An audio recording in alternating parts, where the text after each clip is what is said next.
But there's another thing that I'd like to say, that for which I'll give a homey example, and that has to do with the products that organizations put out or put on the market in the world of business. My dad was a businessman in Chicago for 55 years, and he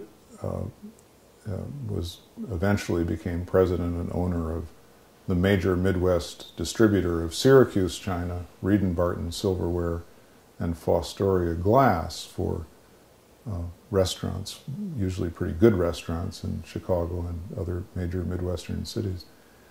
So I grew up in a household where one of the great things was a piece of Syracuse china.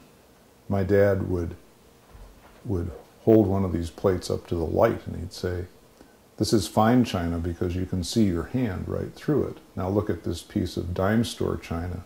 You can't see your hand. The light doesn't, it's not translucent." And we learned all of these marks of what good china and good silverware looked like as opposed to their cheap imitations. And what I started to learn slowly on was that my dad had a reverence and a respect for quality in the product he was selling.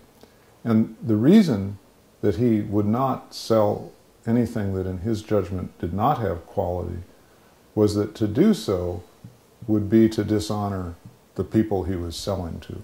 He wanted to sell a product that he believed in. And it was very interesting. I mean, as an academic person, as an intellectual, as a person who's spent his whole adult life hanging around folks who have really very little appreciation for things. They have appreciation for ideas or for art or music, but they don't have appreciation for objects. In fact, among intellectuals, objects are, unless they're folk art or something, are often thought of somewhat pejoratively. They have a diminished view.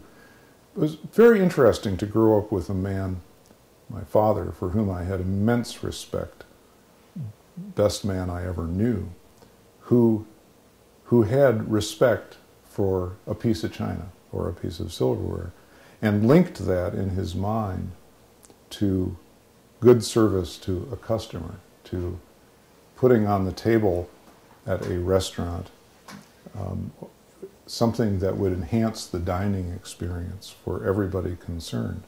So I think one of the questions we have to ask ourselves in organizational life is, are we selling, marketing something of real quality? Or is this a sham? Is this a shell game? Is this one of those products that, as my grandfather used to say, was made for buying and not for using?